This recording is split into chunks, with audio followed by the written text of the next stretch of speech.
તો આશા રાખું છું તમે બધા મજા મસ્ત હશો. હવે ટ્રેક્શનની અંદર આપણે એક 7 માર્કનો દાખલો જોઈએ. 7 માર્ક રોકડા છે, બરાબર. તો કે આપણે ભાઈ સૌથી પહેલાં ટ્રેપેઝોઇડલ સ્પીડ ટાઈમ કરવો છે, એની અંદરથી તમને હર વખતે દાખલો પૂછાય છે. 7 માર્ક રોકડા છે, ખાલી સૂત્ર આવડતું હોય તો તમારું કામ થઈ જાય, બરાબર. આની પહેલાં મેં જો કે 1-2 લેક્ચર્સ જે લીધેલા હતા, બરાબર. તો કે જેમ કે ભાઈ 2 આપણે સબ્જેક્ટ જે છે ECAની અંદર દાખલો મેં કરાવ્યો હતો ને એ જ દાખલો પૂછાઈ ગયો, બરાબર. તો એ બેસ્ટ કહેવાય કે ભાઈ છોકરાઓને એવું થઈ ગયું ભાઈ 7 માર્ક આવી ગયા. તો આમાં આપણે 1-2 દાખલા મારાથી થશે, હું તમને કરાવી દઈશ. એક દાખલો અત્યારે જોઈ લ્યો, આ રોકડા માર્ક છે, બરાબર. ક્વેશ્ચન તમને દેખાતો હશે.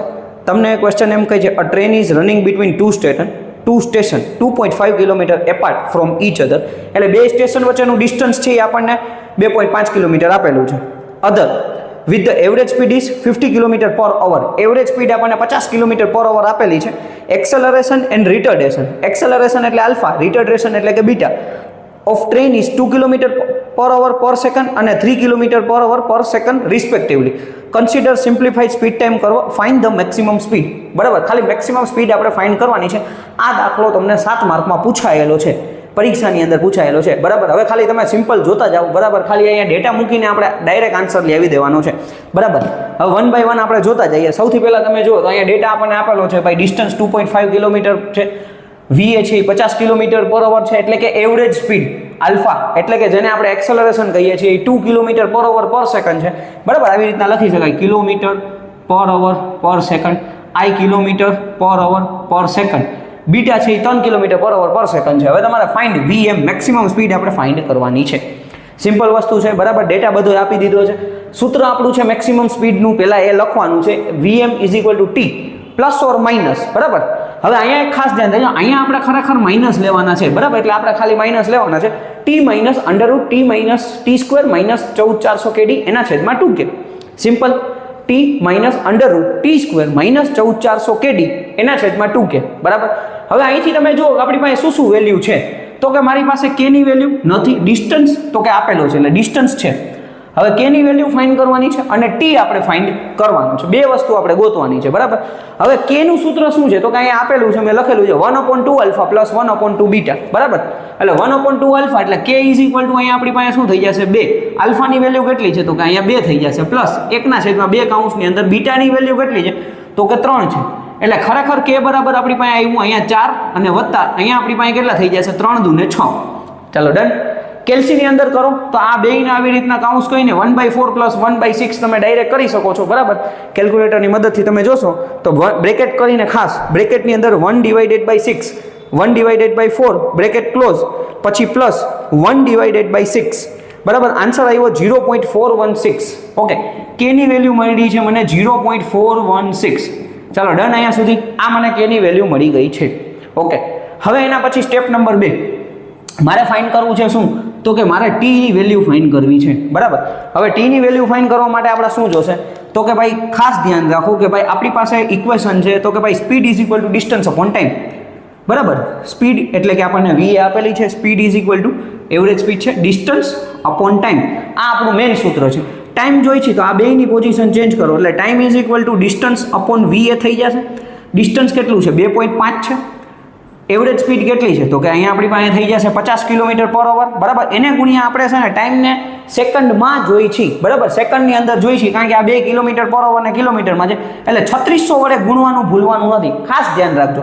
3600 વડે ગુણવાનું તમારે ભૂલવાનું નથી. એટલે ડિસ્ટન્સ આપણી પાસે ટાઈમ આપણને કેટલો મળી જશે? ચેક કરી લઈએ, બરાબર. 2.5 / 50 × 3600 એટલે 180 સેકન્ડ મને મળી, બરાબર. 180 સેકન્ડ. ઓકે, અહીંયા સુધી મગજની અંદર બેઠું હશે. ખાસ તમારે ધ્યાન દેવાનું છે, ડિસ્ટન્સ અપોન એવરેજ સ્પીડ કર્યું, time = distance upon average speed. સેકન્ડમાં જોઈ છે, ટાઈમ આપણે સેકન્ડમાં જોઈ છે, એટલે 3600 લેવાના થશે. એને મલ્ટીપ્લાય 3600 કરવાના છે. 60 મિનિટ 60 સેકન્ડ, બરાબર. એટલે 3600 કર્યા, 180 સેકન્ડ મને મળી છે. ડન.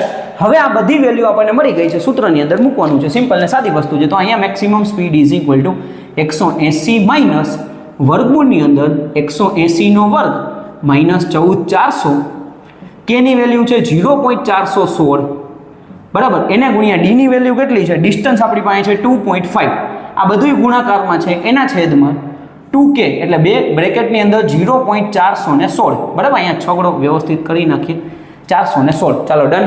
હવે સૌથી પહેલાં તમારે શું કરવાનું ખબર છે તો કે ભાઈ બેઝિકલી વસ્તુ છે, જો તમને ડાયરેક્ટ કેલ્સીની અંદર બધું ફાવતું હોય તો તમારે ડાયરેક્ટ આન્સર તમારે કરી દેવાનો થશે, પણ જો તમને કેલ્સીની અંદર નથી ફાવતું તો તમારે એક એક સ્ટેપ કરતું જવાનું થશે, ભૂલ ન થવી જોઈએ, બરાબર, કારણ કે એક ભૂલ થઈ ગઈ તો તમારા 7 માર્ક જશે.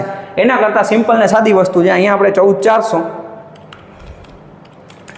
એને ગુણ્યા 0.416 એને ગુણ્યા 2.5 એટલે આપણો આન્સર આવ્યો 14976, બરાબર. આનો મને આન્સર આવે કેટલો આવ્યો? VM ઇઝ ઇક્વલ ટુ આ 180 માઇનસ એમ રાખીએ, અહીંયા આપણે 180 નો વર્ગ એટલે અહીંયા માઇનસ, મને અહીંયા આન્સર આવ્યો છે 14976. 180 નો વર્ગ કરી નાખીએ, 180 નો વર્ગ કરશું એટલે આન્સર આવશે 32400. અહીંયા કેટલા આવી ગયા? 32400, બરાબર. 32400 માઇનસ 14976 આટલાનો આન્સર આવ્યો, બરાબર. 14976 આ ત્રણેયનો ગુણાકાર કર્યો એનો મળ્યો, 180 નો વર્ગ કર્યો એટલે 32400 આવ્યો, બરાબર. હવે એને 2 ગુણ્યા 0.416, ચાલો ડન. 0.416 એટલે અહીંયા આપણી પાસે થઈ ગયા 0.832. હવે ખાલી આટલાનો આપણે શું કરવાનું છે તો કે 32400 માઇનસ 14976 એનો જે આન્સર આવે એ શું છે તો કે VM ઇઝ ઇક્વલ ટુ અહીંયા 180 માઇનસ અહીંયા મને આન્સર આવ્યો છે 17424 એના છેદમાં 0.832 હું એમનેમ રાખી દઈશ, ડન. આનું વર્ગગુણ કાઢવાનું છે એટલે વર્ગગુણમાં આન્સર કરી નાખશો, બરાબર, એટલે 132 મળશે. તો VM ઇઝ ઇક્વલ ટુ મને કેટલા મળ્યા? 180 માઇનસ 132 એના છેદમાં 0.832. હવે આટલું તો સોલ્વ કરતા આવડે, બરાબર. 180 માઇનસ 132 એટલે કે ડાયરેક્ટ આન્સર એટલે 48 અહીંયા આવશે, બરાબર. એટલે અહીંયા આપણે આવી લખને લખીએ 48 ના છેદમાં 0.832 એટલે સીધું ભાંગ્યા 0.832. જવાબ આવ્યો 57 પોઈન્ટ. મેક્સિમમ સ્પીડ મને મળી છે 57.69, બરાબર, 57.69 કિલોમીટર પર અવર. આ મને મેક્સિમમ સ્પીડ મળી છે. સિમ્પલ, બરાબર. તો આ રીતના આપણે દાખલો કરવાનો છે, સાવ ઇઝી મેથડ છે, ખાલી તમારે ડેટા પ્રોપર મૂકવાનો છે. હું અહીંયા એક જ સ્ટેપમાં દાખલાનો જવાબ લાવી શકું છું, પણ જો બની શકે કે તમને કેલ્સી એટલું યુઝ ફાવતું ન હોય કરતા તો તમારે છે ને પ્રોબ્લેમ થાય, બરાબર. નકર તમે ડાયરેક્ટ શું કરી શકો છો? 180 કરવાના, 180 પછી માઇનસ પછી બ્રેકેટ કરવાનું, બરાબર.